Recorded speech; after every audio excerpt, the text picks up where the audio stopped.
ஸ்தோத்திரம். தேவனுடைய அற்புதமான ஜெபாவியம் தான் வெற்றி. நாமும் ஸ்தோத்திரம் தேவனுடைய விண்ணப்பத்தின் ஆவியம் தான் வெற்றி. ஆமென். ஹalleluya, ஹalleluya. நாமும் முழங்காலும் தான் வெற்றி. நாமும் ஆண்டவரும் தான் வெற்றி.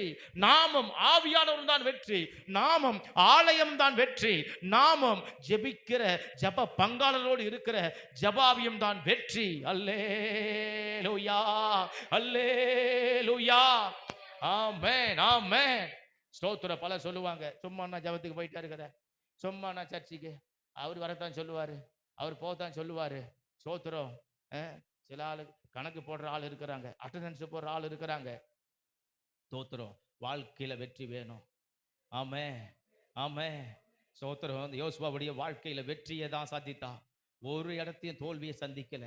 யோசுவா புத்தகம் முழுவதும் வெற்றியை பத்தி தான் பேசுகிறது. இந்த புத்தகத்துக்கு ஸ்தோத்திரம் வெற்றியின் புத்தகம் என்றே சிலர் குறிப்பிடுவார்கள், ஜெயத்தின் புத்தகம் என்றே குறிப்பிடுவார்கள். யோசுவாவுக்கு ஒரு ஜெயத்தின் தலைவன் என்றே சிலர் குறிப்பிடுவார்கள். காரணம் அவன் ஜெபம், ஜெபம், ஜெபம், ஜெபம், ஜெபம், ஜெபம். அல்லேலூயா, அல்லேலூயா. தேவ சமூகத்துக்கு நேரம், தேவ பாதத்துக்கு நேரம், ஜெபத்துக்கு நேரம், துதிப்பதற்கு நேரம். அப்ப அவன் வாழ்க்கையில மற்ற காரியமே இல்லையா? இருக்குது.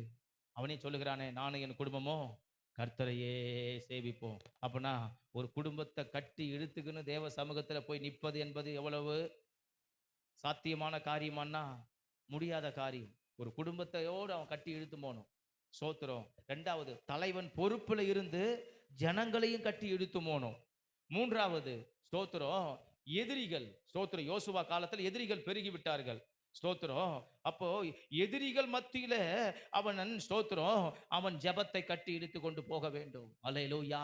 அவன் வாழ்க்கையில எதிரிகள் வரும்போதும் ஜெபத்தை விடல, குடும்பம் இருக்கும் போதும் ஜெபத்தை விடல.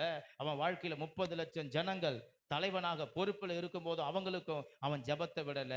யோசுவா அதிகாலமே